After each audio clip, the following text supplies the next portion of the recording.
ನಮಸ್ಕಾರ ಸ್ನೇಹಿತರೆ, ನಮ್ಮ ನಂಬಿಕೆಗೆ ಸ್ವಾಗತ ಸುಸ್ವಾಗತ.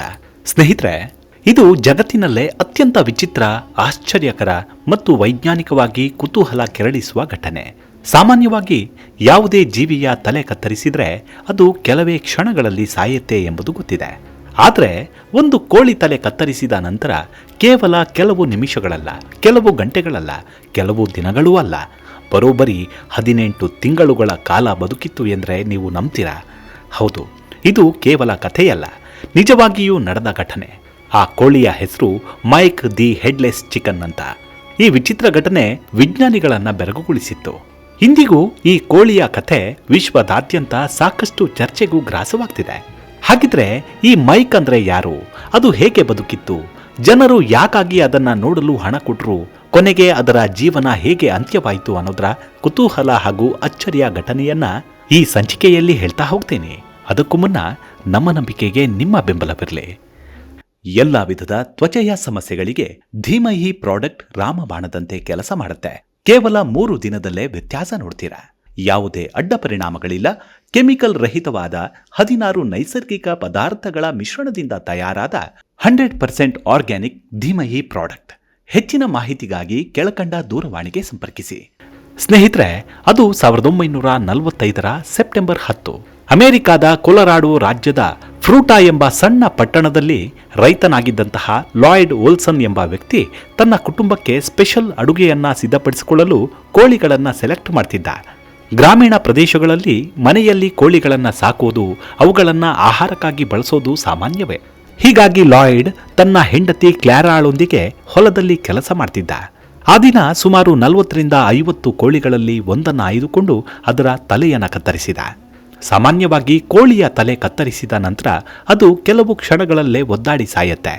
ಆದರೆ ಆ ದಿನ ನಡೆದದ್ದು ಎಲ್ಲರನ್ನೂ ಬೆಚ್ಚಿ ಬೀಳಿಸಿತ್ತು. ತಲೆ ಕತ್ತರಿಸಿದ ಕೆಲ ನಿಮಿಷಗಳ ನಂತರವೂ ಆ ಕೋಳಿ ನೆಲಕ್ಕೆ ಬೀಳಲಿಲ್ಲ. ಅದು ಇನ್ನೂ ನಿಂತೇ ಇತ್ತು. ಆ ನೋವಿನಲ್ಲೂ ರುಂಡವೇ ಇಲ್ಲದೆ ನಡೆದುಕೊಂಡು ಹೋಗ್ತಿತ್ತು. ತನ್ನ ರೆಕ್ಕೆಗಳನ್ನು ಅಲುಗಾಡಿಸಿತ್ತು. ಇದನ್ನು ನೋಡಿದ ಲಾಯ್ಡ್ ಆಶ್ಚರ್ಯಗೊಂಡ. ಸ್ವಲ್ಪ ಸಮಯದ ನಂತರ ಸಾಯಬಹುದು ಎಂದುಕೊಂಡು ಕೋಳಿಯನ್ನ ಒಂದು ಪೆಟ್ಟಿಗೆಯಲ್ಲಿ ಇಟ್ಟ. ಮುಂದಿನ ದಿನ ಬೆಳಗ್ಗೆ ಪೆಟ್ಟಿಗೆಯನ್ನ ತೆರೆದು ನೋಡಿದಾಗ ಅವನಿಗೆ ದೊಡ್ಡ ಆಘಾತವೇ ಕಾದಿತ್ತು. ಯಾಕಂದ್ರೆ ಆ ಕೋಳಿ ಇನ್ನೂ ಜೀವಂತವಾಗೇ ಇತ್ತು. ಕೋಳಿ ಜೀವಂತವಾಗಿರುವುದನ್ನು ಕಂಡ ಲಾಯ್ಡ್ ಅದನ್ನ ಸಾಕಲು ನಿರ್ಧರಿಸಿದ. ಅದಕ್ಕೆ ಮೈಕ್ ಎಂಬ ಹೆಸರನ್ನೂ ಇಟ್ಟ. ಇದೇ ಮುಂದೆ ಜಗತ್ತಿನಾದ್ಯಂತ ಮೈಕ್ ದಿ ಹೆಡ್ಲೆಸ್ ಚಿಕನ್ ಎಂದೇ ಹೆಸರಾಯಿತು. ಅದರಲ್ಲೂ ನಮ್ಮೆಲ್ಲರನ್ನೂ ಕಾಡುವ ಕಟ್ಟಕಡೆಯ ಪ್ರಶ್ನೆ ಅಂದ್ರೆ ಅದು ತಲೆಯೇ ಇಲ್ಲದೆ ಹೇಗೆ ಬದುಕೋಕೆ ಸಾಧ್ಯ ಅನ್ನೋದು. ಸಾಮಾನ್ಯವಾಗಿ ತಲೆ ಕತ್ತರಿಸಿದ್ರೆ ಮೆದುಳು ನಾಶವಾಗತ್ತೆ, ದೇಹದ ಎಲ್ಲ ನಿಯಂತ್ರಣ ನಿಂತು ಹೋಗುತ್ತೆ. ಆದರೆ ಮೈಕ್ನ ವಿಷಯದಲ್ಲಿ ಒಂದು ಅಪರೂಪದ ಘಟನೆ ಸಂಭವಿಸಿತ್ತು. ಲಾಯ್ಡ್ ಕೋಳಿಯ ತಲೆಯನ್ನ ಕತ್ತರಿಸಿದಾಗ ಅದರ ಸಂಪೂರ್ಣ ಮೆದುಳು ನಾಶವಾಗಿರಲಿಲ್ಲ. ಮೆದುಳಿನ ಅತ್ಯಂತ ಪ್ರಮುಖ ಭಾಗವಾದ ಬ್ರೈನ್ ಸ್ಟೆಮ್ ಉಳಿದಿತ್ತು. ಬ್ರೈನ್ ಸ್ಟೆಮ್ ಎನ್ನುವುದು ಜೀವಿಯ ಮೂಲಭೂತ ದೇಹ ಕ್ರಿಯೆಗಳನ್ನು ನಿಯಂತ್ರಿಸುವ ಭಾಗ. ಉದಾಹರಣೆಗೆ ಉಸಿರಾಟ, ಹೃದಯದ ಬಡಿತ, ರಕ್ತದೊತ್ತಡ, ಸಮತೋಲನ, ಹೀಗೆ ಕೆಲವು ಪ್ರಕ್ರಿಯೆಗಳು ನಡೀತಿರುತ್ತವೆ. ಇವೆಲ್ಲವೂ ಬ್ರೈನ್ ಸ್ಟೆಮ್ ಮೂಲಕ ನಿಯಂತ್ರಿಸಲ್ಪಡ್ತವೆ. ಮೈಕ್ನ ಮೆದುಳಿನ ಈ ಭಾಗ ಉಳಿದಿದ್ದರಿಂದ ಅದು ಬದುಕಲು ಸಾಧ್ಯವಾಯಿತು. ಇನ್ನೊಂದು ದೊಡ್ಡ ಪ್ರಶ್ನೆ ಅಂದ್ರೆ, ತಲೆ ಕತ್ತರಿಸಿದಾಗ ರಕ್ತಸ್ರಾವದಿಂದಲೇ ಜೀವಿ ಸಾಯಬೇಕು. ಆದರೆ ಮೈಕ್ನ ಪ್ರಮುಖ ರಕ್ತನಾಳಗಳು ಸಂಪೂರ್ಣವಾಗಿ ಕತ್ತರಿಸಲ್ಪಟ್ಟಿರಲಿಲ್ಲ. ಕತ್ತರಿಸಿದ ಸ್ಥಳದಲ್ಲಿ ರಕ್ತ ಹೆಪ್ಪುಗಟ್ಟಿತ್ತು. ಇದರಿಂದ ಹೆಚ್ಚಿನ ರಕ್ತಸ್ರಾವವಾಗಲಿಲ್ಲ. ಅದರ ಜೀವ ಕೂಡ ಉಳಿತು.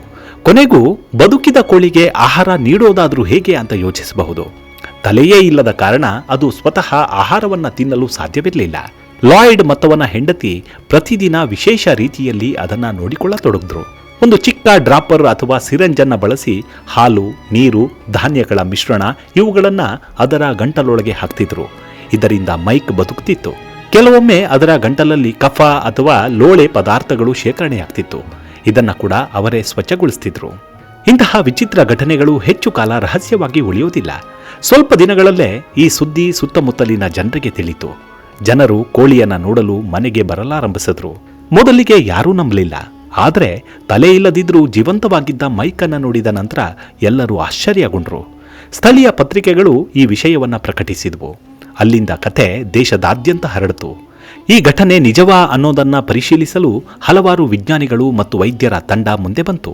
ಕೋಳಿ ಮೈಕನ್ನ ಪರೀಕ್ಷಿಸ್ತಾರೆ. ಪರಿಶೀಲನೆಯ ನಂತರ ಅವರು ಹೇಳಿದ್ದೆಂದರೆ, ಇದು ವಂಚನೆಯಲ್ಲ, ಕೋಳಿಯ ಮೆದುಳಿನ ಮುಖ್ಯ ಭಾಗ ಉಳಿದಿದೆ, ಆದ್ದರಿಂದ ಇದು ಬದುಕ್ತಿದೆ ಎಂದು. ಹೀಗಾಗಿ ಈ ವೈಜ್ಞಾನಿಕ ದೃಢೀಕರಣದ ನಂತರ ಮೈಕ್ ಮತ್ತಷ್ಟು ಪ್ರಸಿದ್ಧವಾಯಿತು. ಮೈಕ್ನ ಖ್ಯಾತಿ ದಿನದಿಂದ ದಿನಕ್ಕೆ ಹೆಚ್ಚುತ್ತಿತ್ತು. ಅದರ ಮಾಲೀಕರು ಅದನ್ನು ವಿವಿಧ ನಗರಗಳಿಗೆ ಕರೆದೊಯ್ಯತೊಡಗಿದರು. ಜಾತ್ರೆಗಳು, ಪ್ರದರ್ಶನಗಳು ಮತ್ತು ಸಾರ್ವಜನಿಕ ಕಾರ್ಯಕ್ರಮಗಳಲ್ಲಿ ಮೈಕನ್ನು ಪ್ರದರ್ಶಿಸಲಾಯಿತು. ಜನರು ಮೈಕನ್ನು ನೋಡಲು ಹಣ ಪಾವತಿಸುತ್ತಿದ್ದರು. ಆ ಕಾಲದಲ್ಲಿ ಇದು ದೊಡ್ಡ ಆಕರ್ಷಣೆಯಾಗಿತ್ತು. ಸಾವಿರಾರು ಜನರು ಸಾಲಿನಲ್ಲಿ ನಿಂತು ಮೈಕನ್ನು ನೋಡತೊಡಗಿದ್ರು. ಮೈಕ್ನ ಮಾಲೀಕ ಕೂಡ ಸಾಕಷ್ಟು ಹಣವನ್ನು ಸಂಪಾದನೆ ಮಾಡಿದ. ಅಮೆರಿಕದ ಪ್ರಮುಖ ಪತ್ರಿಕೆಗಳು ಮೈಕ್ ಬಗ್ಗೆ ಲೇಖನಗಳನ್ನು ಪ್ರಕಟಿಸಿದ್ವು.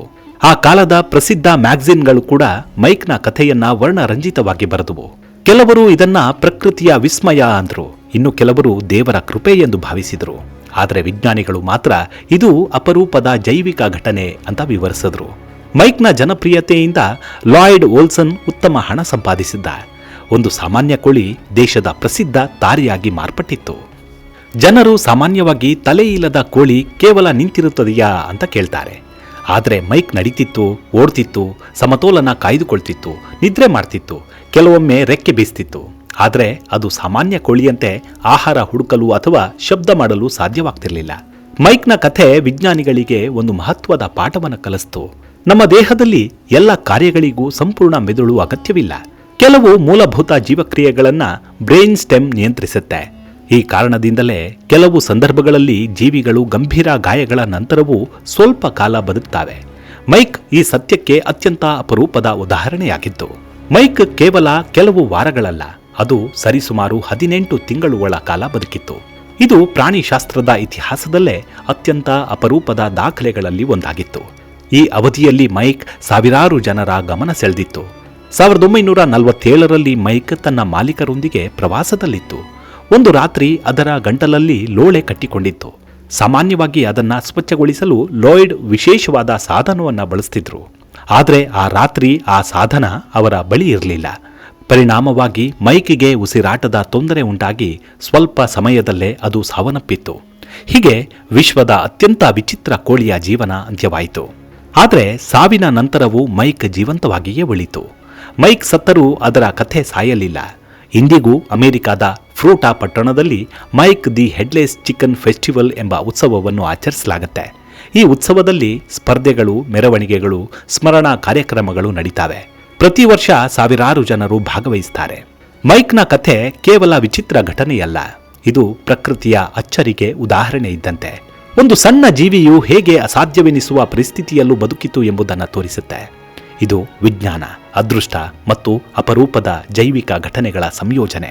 1945ರಲ್ಲಿ ಸಾಮಾನ್ಯ ರೈತನ ಮನೆಯಲ್ಲಿದ್ದ ಒಂದು ಕೋಳಿ ವಿಶ್ವದ ಇತಿಹಾಸದಲ್ಲಿ ತನ್ನ ಹೆಸರನ್ನು ಬರೆದಿತ್ತು.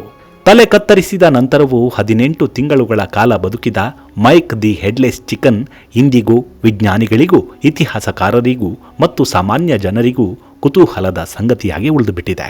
ಈ ವಿಚಾರದಲ್ಲಿ ನಮಗೆ ಅರಿವಾಗುವ ಸಂಗತಿ ಅಂದರೆ, ಪ್ರಕೃತಿಯಲ್ಲಿ ಕೆಲವೊಮ್ಮೆ ಸಂಭವಿಸುವ ಘಟನೆಗಳು ನಮ್ಮ ಊಹೆಗೂ ಮೀರಿರುತ್ತವೆ ಅನ್ನೋದಕ್ಕೆ ಮೈಕ್ನ ಕಥೆಯೇ ಅದ್ಭುತ ಅಧ್ಯಾಯ. ಮುಂದಿನ ಸಂಚಿಕೆಯಲ್ಲಿ ಮತ್ತೆ ಸಿಗೋಣ. ಅಲ್ಲಿವರೆಗೂ ನಿಮ್ಮ ಆರೋಗ್ಯದ ಕಡೆ ಗಮನವಿರಲಿ. Take care. ನಮಸ್ಕಾರ.